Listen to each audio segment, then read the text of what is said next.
এসো না, কি দেখছো এদিক ওদিকে? একটু বসো, দেরি হয়ে গেছে আমাদের। বসো, আমি দেখি সবাই। বসো। কোথায় সব? আরে তোমরা এখানে বসে আছো, কৃষ্ণকে ডাকো না।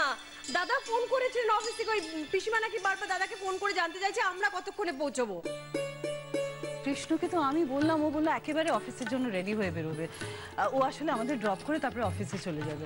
আর মীরার তো আমাদের সঙ্গেই বেরোনোর কথা, ও নিশ্চয়ই রেডি হচ্ছে হয়তো। সে কখন থেকে রেডি হয়ে বসে আছি বাবা, কমলিকার সাজই শেষ হয় না। আচ্ছা দিদি, দাদা তোমার দেওয়ার তো বললে অফিস থেকে সোজাসুজি ওই পিসির বাড়ি চলে যাবে, তাই তো বললো, তাই না? হ্যাঁ তাই তো বললো, কে জানে কখন পৌঁছবে।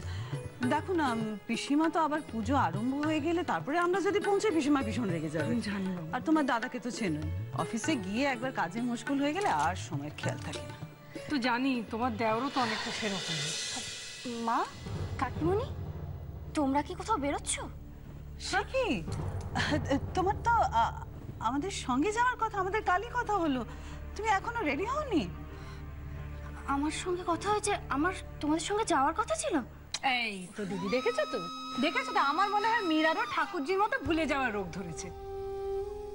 ঠাকুরজি আজকাল মনের ভুলে এদিক ওদিক সোনার গানা ফেলে রাখে, আর মীরা এদিকে পুজোর জায়গায় যেতে ভুলে গেছে। দেখো শোনো, তোমরা না যে হারে বাড়িতে অশান্তি শুরু করেছো, তাতে যে কোনো সুস্থ মানুষ যে কোনো মুহূর্তে অসুস্থ হয়ে যেতে পারে। মেজো বউঠান, ঠাকুরজি তুমি কি বলছো? ঠিক আছে, তোমাকে বলেছিলাম না মা, যে পিসিমার বাড়িতে রক্ষাকালীর পুজো আছে, আমাদের সবারই তো ওনার বাড়িতে নেমন্তন্ন। তোমার তো আমাদের সঙ্গেই যাওয়ার কথা। কিশোর তো অফিসের জন্য রেডি হয়ে গেছে, তুমি এখনো তৈরি হওনি। ও তো অফিস থেকে আবার পিসিমার বাড়িতে পৌঁছে যাবে, কি হবে এখন? ওহো, আমার মাথা থেকে একদম বেরিয়ে গেছে, আই এম সো সরি। না না, সরির কি আছে? ঠিক আছে, এখনো সময় আছে, জানতে পেরেছো, তৈরি হয়ে নাও। আর ওই তাড়াতাড়ি তৈরি হওয়ার কমলিকাকে ডাকো, তার বোধহয় সাজা এখনো শেষ হয়নি। না না, আমি তো রেডি হয়ে গেছি। বাহ। মা, বলছিলাম কি, আমি তো এখনো রেডি হইনি, আর তোমরা সবাই রেডি হয়ে গেছো, আর আমার শরীরটাও না ভালো নেই, তোমরা যাও।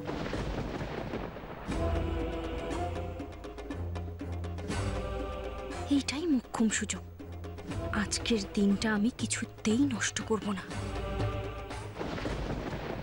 এ কি মা, তোমার শরীর ভালো নেই? কই, তুমি আমাকে আগে বলনি তো? না না, তাহলে তো আমার যাওয়াটা ঠিক হবে না। আচ্ছা, তুমি ডক্টরকে ফোন করেছো? না না মা, সেরকম কিছু না, তুমি চিন্তা কেন করছো? ওই আসলে আমি কাল রাত্রিরে একটু ঘুমোইনি, সেই জন্য আমার একটু উইক লাগছে, আজকে ঘুমোলেই ঠিক হয়ে যাবে। মা, তোমরা প্লিজ যাওয়াটা ক্যান্সেল করো না, তোমরা নিশ্চিন্তে যাও না। আচ্ছা, তোমার শরীর খারাপ অথচ আমি তোমাকে ছেড়ে নেমন্তন্ন বাড়ি চলে গেছি, এটা জানলে তোমার বাবা কত রাগারাগি করবে তুমি জানো তো?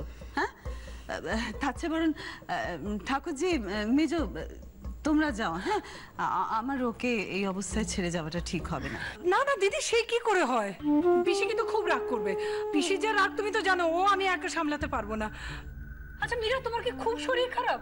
তাহলে আমিও থেকে যাই। দিদি তুমি না গেলে কিন্তু আমিও যাবো না। কাকিমণি, তোমরা যাবে না কেন?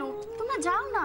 আর তাছাড়া আমি তো বাড়িতে একা নই, আমার সঙ্গে দিদি ভাই আছে, কুসুম আছে, যদি কোনো প্রবলেম হয় আমি তোমাদেরকে ফোন করে নেব।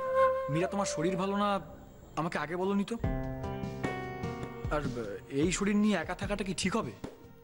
হ্যাঁ, ঠিকই বলেছো কিশোর, তাহলে বরং তোমরা চলে যাও, আমি মীরার সঙ্গে থাকি, মীরার দেখাশোনাও করতে পারবো, আমরা দুজন গল্প করব, খাওয়া দাওয়া করবো, একসঙ্গে থাকবো।